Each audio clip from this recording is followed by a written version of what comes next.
বন্ধুরা, ফাল্গুনির রান্নাঘরে আপনাদের সবাইকে স্বাগত। তো অনেক দিন আমি আসতে পারিনি, বাড়িতে একটু সমস্যার জন্য। তো আবারও চলে এসেছি রান্নাঘরে। তো আজকে আমি বানাবো, আমরা নিয়েছি এখানে আমরা টক ঝাল মিষ্টি আচার।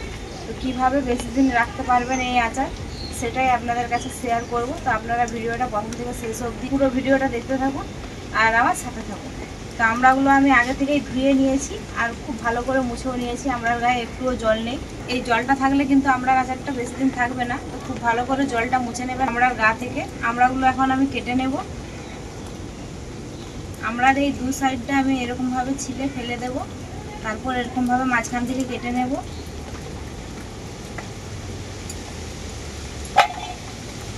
এইরকমভাবেই কিন্তু আমি সব আমড়াগুলোই কেটে নেব।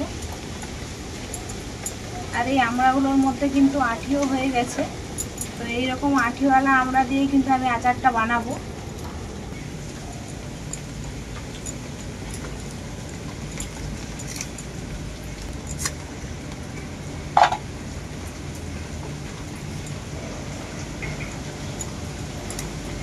আমড়াগুলো তো আমার সবই কাটা হয়ে গেছে আর উনুনটাও ধরিয়ে দিয়েছি, কড়াইটা বসিয়ে দেবো উনুনে। আমড়ার আচারের জন্য আমি একটা শুকনো কড়াই ভাজা মশলা বানিয়ে নেব। তো প্রথমেই দিয়ে দেবো শুকনো লঙ্কা। শুকনো লঙ্কাটাকে আমি শুকনো কড়াই খুব ভালো করে নাড়াচাড়া করে নেব।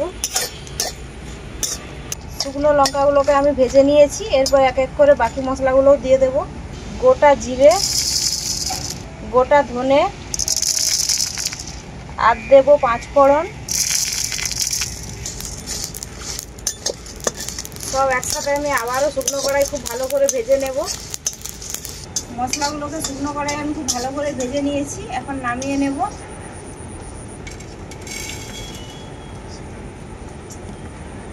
কড়াইটা আমি আবারও বসিয়ে দিয়েছি। এখন আমি শুকনো কড়াইয়ের মধ্যে ভেজে নেব আবারও কালো সরষে আর সাদা সরষে।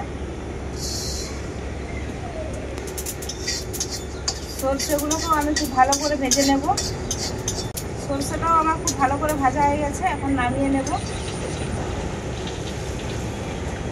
এরপর আমি কড়াইয়ের মধ্যে দিয়ে দেব সরষের তেল।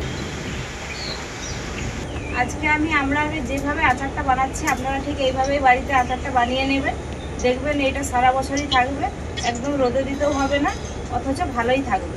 তো তেলটাও খুব ভালোভাবে গরম হয়ে গেল। এখন তেলের মধ্যে দিয়ে দেবো তেজপাতা আর শুকনো লঙ্কা। এরপর কেটে রাখা আমড়াগুলোও দিয়ে দেবো।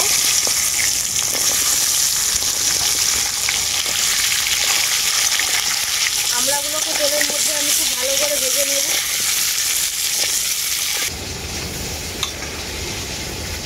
এর মধ্যে দিয়ে দেবো অল্প পরিমাণে হলুদের গুঁড়ো,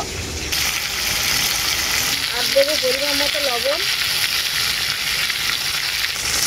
আবারও আমি খুব ভালো করে নাড়াচাড়া করে নেব।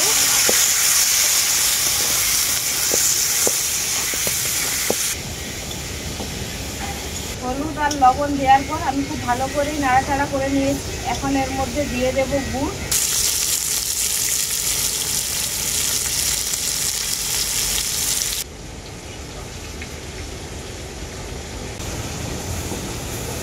এরপর আমি গুড়টাকে আমড়ার সাথে খুব ভালো করে মিশিয়ে নেব এভাবে।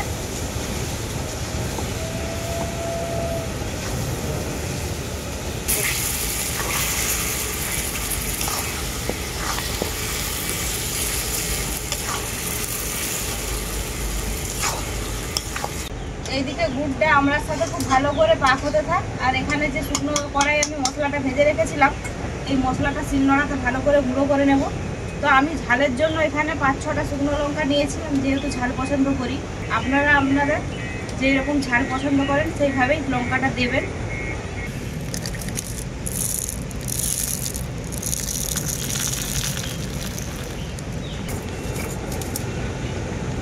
এই মশলাটাকে কিন্তু আমি একদম মিহি করে বাটবো না, আধ ভাঙা করে বেটে নেব।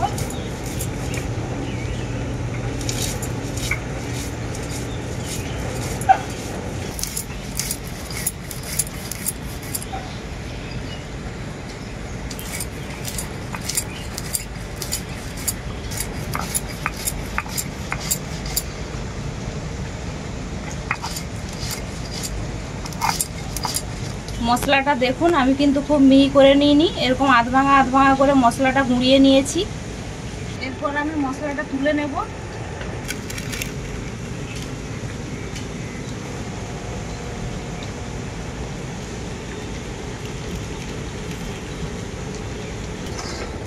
সাথে গুড়টা আমি খুব ভালো করে পাক দিয়ে দিয়েছি। এখন আমি এর মধ্যে দিয়ে দেবো গুঁড়ো করা মশলাটা। মশলাটা আমি একেবারেই দিয়ে দেবো না, অল্প অল্প করে দেবো।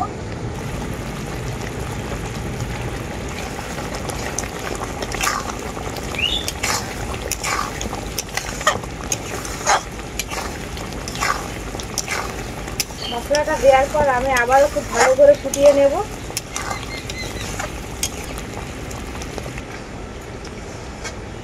ভাজা মশলাটা দেওয়ার পর ঝোলটা আমি খুব ভালো করে ফুটিয়ে নিয়েছি। এখন ঝোল ঝোল মতো রয়েছে। তো এটা আমার এখন রেডি হয়ে গেছে পুরোপুরিভাবে। এইরকমই নামিয়ে নিতে হবে, নাহলে কিন্তু একদমই শুকনো শুকনো হয়ে যাবে।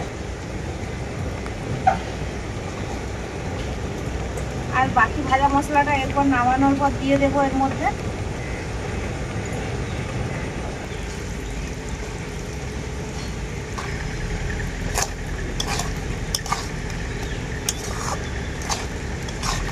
কালারটা দেখুন কত সুন্দর এসছে। কালারের জন্য কিছু দেইনি, তবুও কালারটা দেখুন কত সুন্দর এসছে।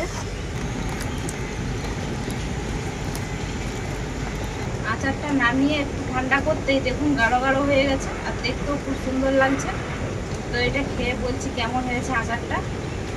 আর এই আচারটা কিন্তু একদম খুব ভালো করে ঠান্ডা করে কাঁচের বয়ামের ভিতরে ভরে ভালো করে ঢাকনাটা লাগিয়ে দেবেন, যাতে না বাতাস ঢুকতে পারে ভেতরে। তাহলে কিন্তু অনেক দিনই থাকবে খুব ভালোভাবে। দারুণই আচারটা হয়েছে, একদম টক টক ঝাল ঝাল মিষ্টি মিষ্টি, একদমই মুখটা ছেড়ে গেল খেতে।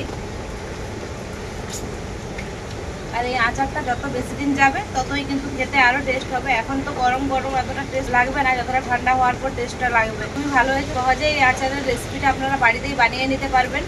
একদম দোকানের মতো পারফেক্ট আমরা আচার হবে। তো এইভাবে বানিয়ে খেয়ে আমাকে কমেন্ট করে অবশ্যই জানান। আর যারা যারা এই ভিডিও দেখে আপনারা আচারটা বানাবেন আমাকে কমেন্ট করে অবশ্যই জানাবেন। ভিডিও ভালো লাগলে লাইক শেয়ার সাবস্ক্রাইব করে দেবেন। প্রত্যেক দিনের মতো আজকেও বলছি, আপনারা ভালো থাকবেন, সুস্থ থাকবেন, নিজেদের খেয়াল রাখবেন। আবার দেখা হবে পরবর্তী ভিডিওতে নতুন কোনো রেসিপি।